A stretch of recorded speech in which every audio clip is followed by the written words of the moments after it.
Yun, welcome back guys sa Nerbits Gaming. So ngayon guys, tutorial po tayo. Tuturo ko sa inyo guys kung paano po kayo makapaglaro ng PPSPP emulator sa ating Android smartphone.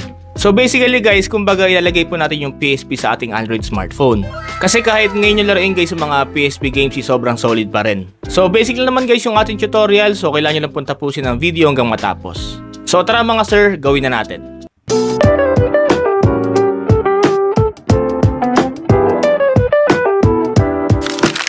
So una mga sir, punta po tayo sa ating Play Store.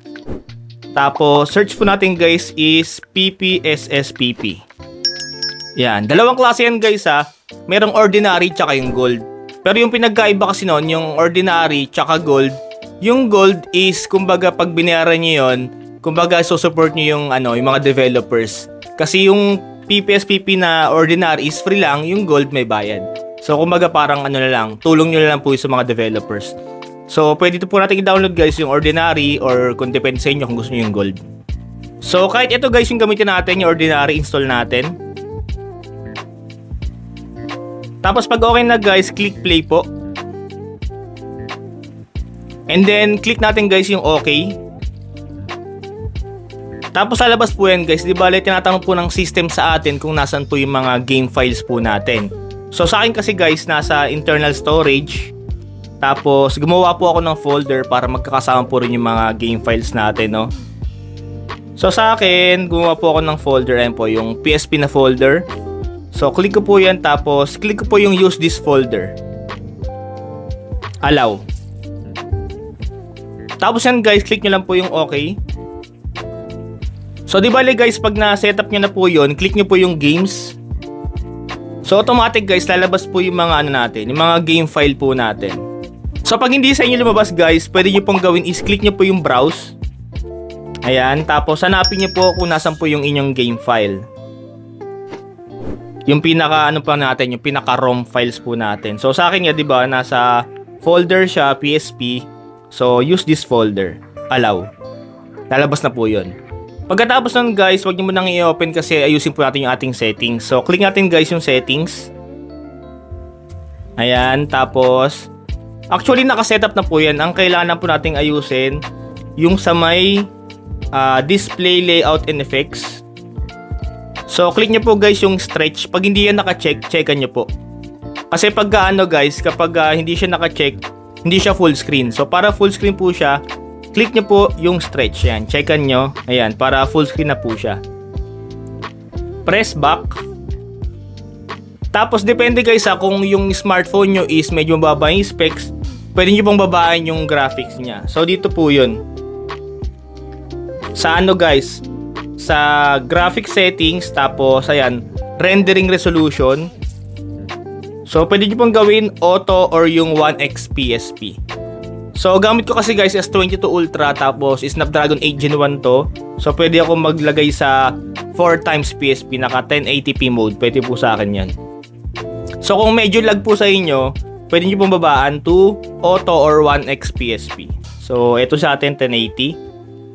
Back lang po natin. Tapos guys, itong emulator na to is compatible po siya sa mga gamepad. So pwede siyang gamitan ng gamepad. So dito kasi guys sa akin, meron po akong wireless controller. So for example, open ko to. Ayan, tapos connect po natin yung ating controller sa ating smartphone using Bluetooth. Ayan, so pag na-click nyo na guys yung Bluetooth, automatic naman po siya. Ayan, gagana na po yung controls. Ayan. Kung gusto nyo guys i-key map, pwede rin naman. So, settings.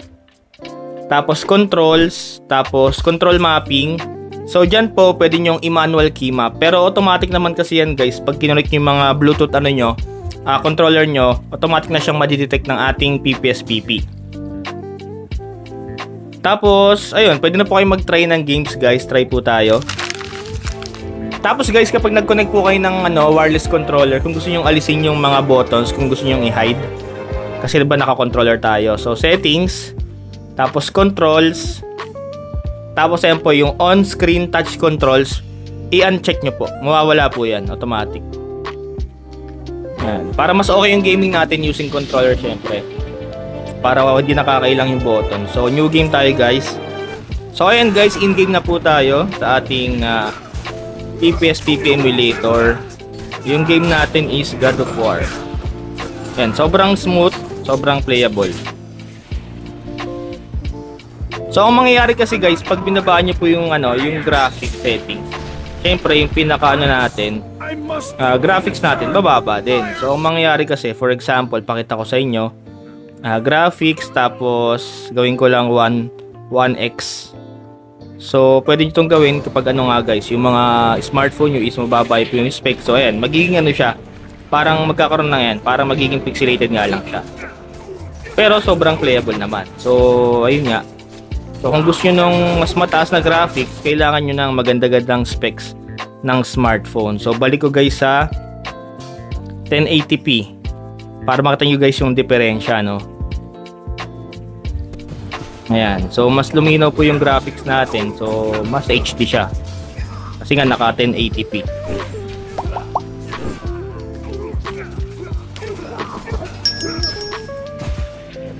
So halos lahat naman guys ng mga games sa PSP kaya namang i-handle ngayon sa ating mga Android smartphone kasi matataas na po yung mga specs ng phone ngayon. Kasi di ba yung PSP kasi matagal na rin itong ni-release.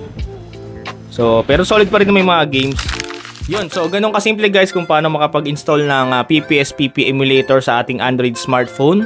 At syempre maraming salamat sa panood mga sir. Kung di ka pa nakasubscribe, please like, share, and subscribe para mas marami pa tayong videos na abangan. God bless mga sir and peace!